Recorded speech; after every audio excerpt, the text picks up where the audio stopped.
So we had the PWHL 3-on-3 All-Star Showcase, and it was awesome to watch. A good time was had by all. But who do we think should have been in the All-Star game that wasn't? That's what we're going to talk about this week on the PWHL Puck Drop podcast. Coming right up. It's time for the PWHL Puck Drop podcast. Welcome on in. We've got a special guest with us this week. It's Lindsey from pdubcentral on Instagram and YouTube. She's doing some awesome game recaps and highlights. Welcome, Lindsey. Thank you for having me. I'm excited to be on the podcast. You're welcome. It's great to have you. So I have someone I can actually bounce my thoughts off while I talk, and I know we share a lot of the same opinions, but we might disagree, so that'll be interesting too. So first up, we are going to talk about that 3-on-3 showcase that happened earlier and at the Scotiabank Center in Toronto, and what an event. Did you see it? I thought it was really good, maybe a couple of small issues, but keeping it positive. What did you think of it? I mean, I think it was pretty like the NHL All-Star game where it's a little bit slow. It's not like people aren't trying overly hard, so the pace is a little bit slow.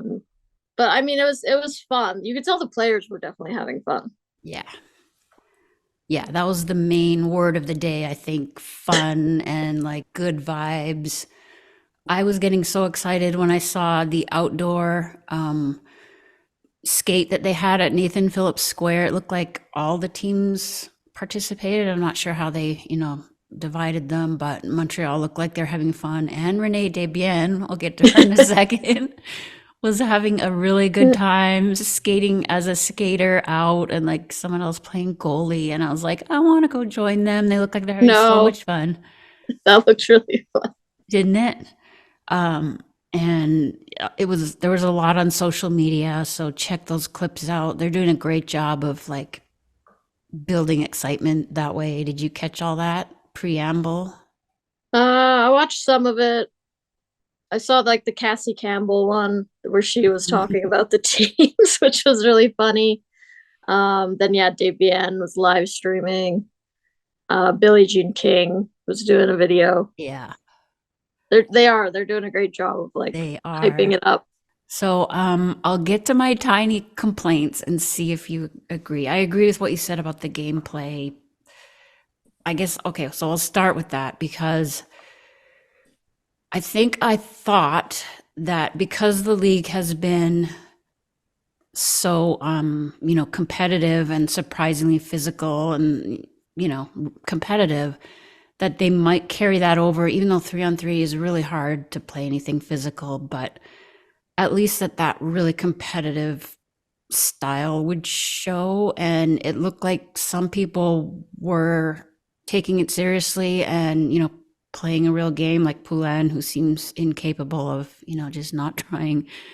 But it was a little odd, like you said, were they doing some moves to kind of show off? Were they just like laughing with each other at making mistakes? It was kind of like, I think when those penalties were called, Kelly Panic, I think it was, who like kind of did like an exaggerated hooking, and like it was supposed to be funny, I think, but she got called for a penalty. And then I think after that, it kind of settled down a bit. Did you notice that?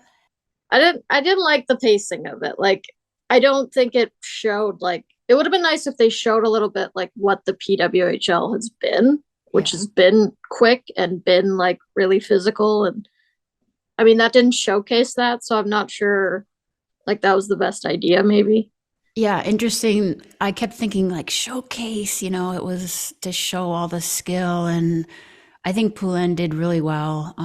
She was noticeable, but it's okay. I kind of just like accepted that this is more fun. That's what this is about. So that was fine. And I did watch Anne Renee Desbiens' live stream. Did you see that while it was happening? No, I didn't see the whole thing. I think you can still watch a clip of it on her Instagram, but for some reason the notification popped up while I was watching, so I had both, and it was really, really fun to have both. Like, one was a little ahead of the other, but she was saying hi to all the players, like American, Canadian. She knows them all. She, I think, had the most fun. Goalies are usually pretty fun. Goalies are different. They're always a little bit weird and silly, and you never really know. I don't know. Fleury is like that. She did like a windmill cartwheel kind of save, and I was like, okay, she is not taking it seriously. Yeah. Like when I saw that, that's like what I expect out of the All-Star game. Oh, so you wanted like more kind of clowning and less, or not clowning, but I wanted more like just fun, like for fun moves. Like just try something crazy, because it's not like it matters if it goes the other way. was it Abby Rock that did like She did one where I was yeah, things like like, that. that's fun. She flipped it over the net, like for the dish again thing. You know, there were a few moves, but I think the live stream helped it all. But okay, so another topic that we want to talk about this week is the Rivalry Series coming up after the. It's kind of weird. It's an all-star break, but there are some games this weekend. Yeah, we've got one on Saturday, Minnesota against Toronto in Toronto. And then on Sunday, we got New York, Ottawa, and Montreal and Boston. Yeah, those will be. I mean, all the games are super competitive, but when you see the certain matchups, you think, ooh, you know, Montreal, Boston rematch, and New York, Ottawa. Have they played yet? I really don't think so, I don't think because so Ottawa's either. only played the 6 games. Yeah, Ottawa's playing catch up. So that'll be an interesting match. I mean, Ottawa's been robbed a little bit in some of the closer games, the overtime games. You For gotta sure, they've been robbed by the goaltenders. goaltenders and just like, yeah, they've been out shooting. It's been very upside down in a lot of games, and I think Ottawa's been on the wrong end of that. And Toronto as well, out shooting, but managing to lose. So the Rivalry Series, and why don't you tell us a little bit about that, because you're going. Yeah, so the Rivalry Series is headed to Saskatchewan this week. On Wednesday, I'll be going because that one is here in Saskatoon. And then they're going to be in Regina on Friday. And then they're heading to Minnesota on Sunday to wrap everything up. So there's 3 games this week for the Rivalry Series. No PWHL games after that. Right. And you're going to the Wednesday game? Yeah. Awesome. Have you seen these teams before in person? Yes, I saw them twice when they came to Saskatoon for the Four Nations Cup. Oh. So far, the U.S. has been winning. Let's see the results. Yeah, unfortunately, Canada's down 3-1 right now in the series. Okay. And you know what else is interesting is that looking at the stats for the players, Hilary Knight is leading in the Rivalry Series, correct? She's got 6 points. And, right? And Marie-Philippe Poulin is, I think she has 0, or... And in the PWHL, it's kind of been the other way around. Yeah, no kidding. She's been like dominating. And Hilary Knight, well, she finally scored, but she hasn't been her usual self. Yeah, I'm glad she scored. Maybe that'll just take the pressure off. But interesting that, and even in the All-Star showcase, I thought Poulin was more noticeable than Hilary Knight. Yeah, I agree with that too. For me, the star of the Rivalry Series has been Alex Carpenter. Okay, and she's also still at the top of the PWHL, so good for her.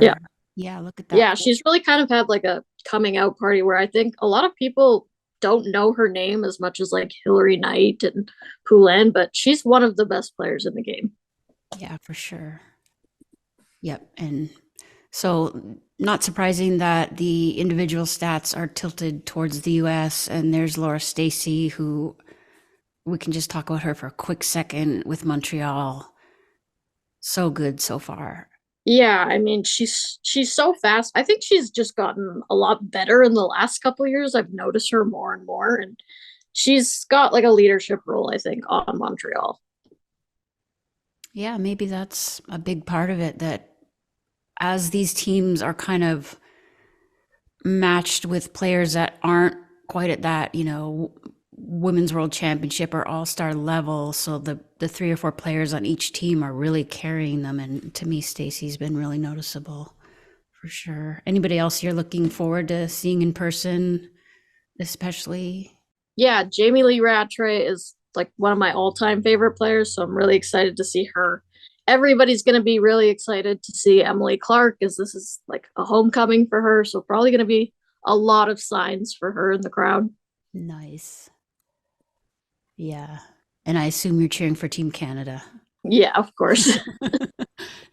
Definitely. Yeah, they need to, maybe, Poulin's good play will carry over. That would be nice. Yeah, if she could take that momentum, bring it to the Rivalry Series. Yeah, definitely.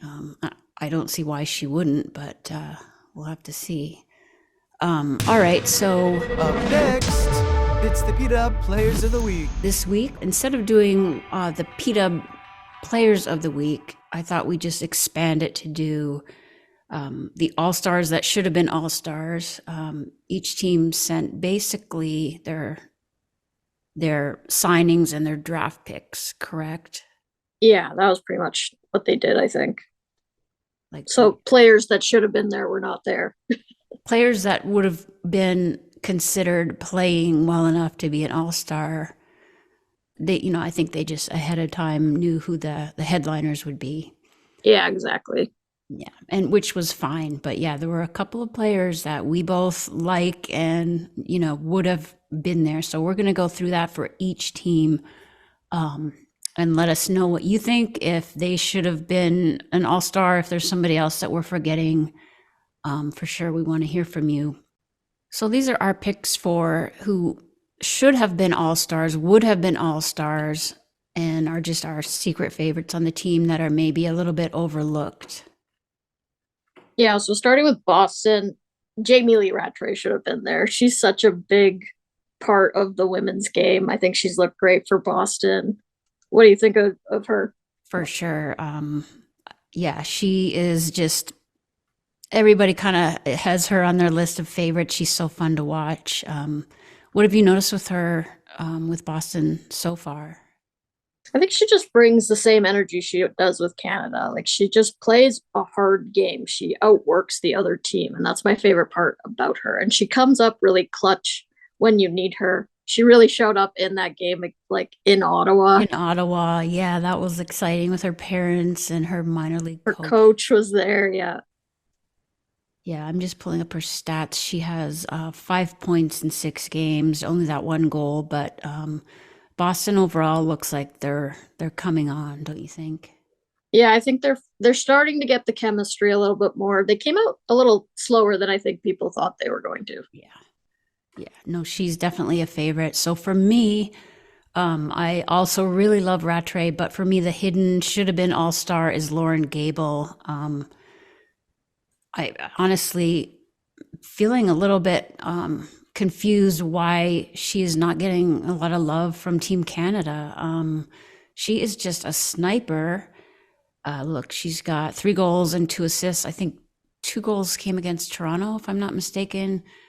Yep. But she's a PHF player that, there's been a little bit of attention paid to like the players and how they're mixing from the PHF. But Lauren Gable is on the top line, right? Yeah.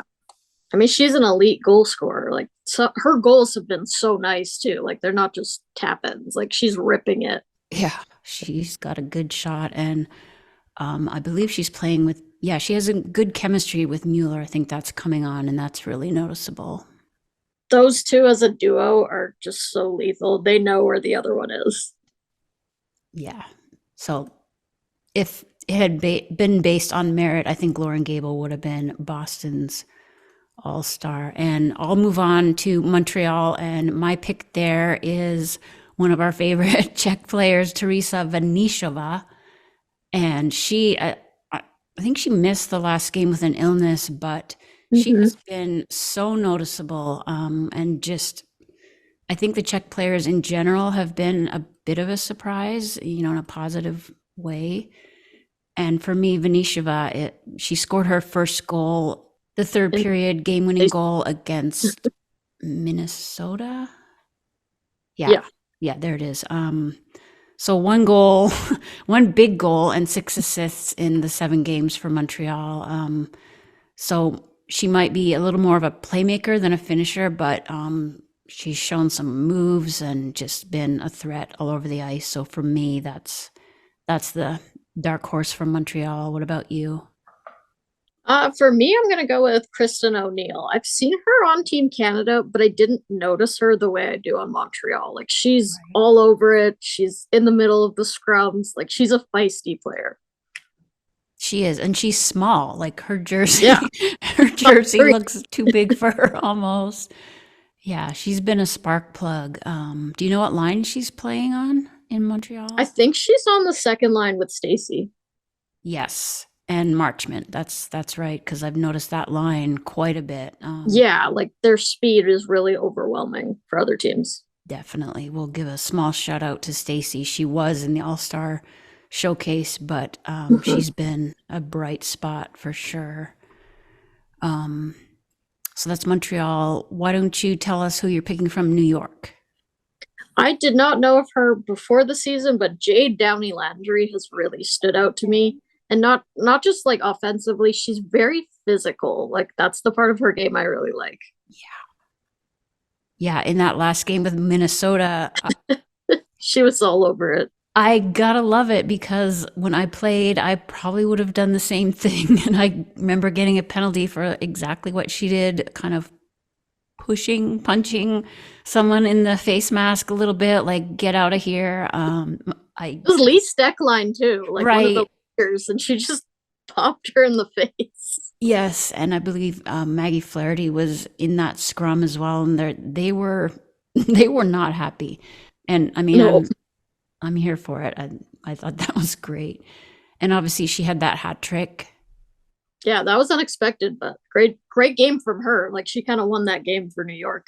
Yeah, for sure. That was against Boston.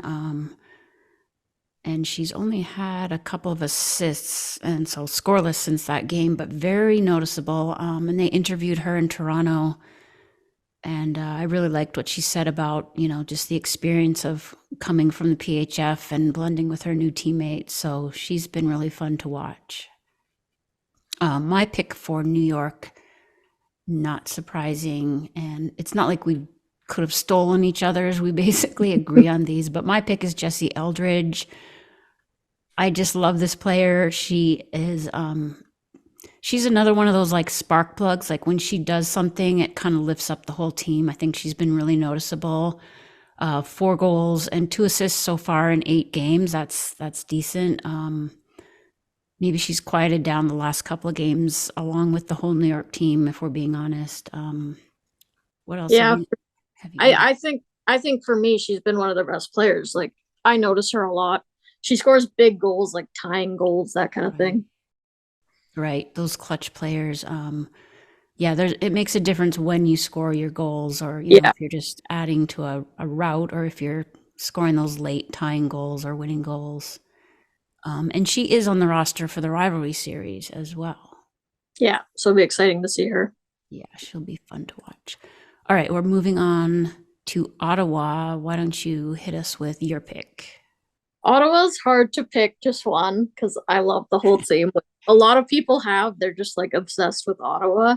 I could really pick like that whole third line, to be honest. Shiga has been a nice surprise. I didn't know what to expect of her for coming over from Japan, but also on defense, Jinsey Rose. I really liked her game. Okay.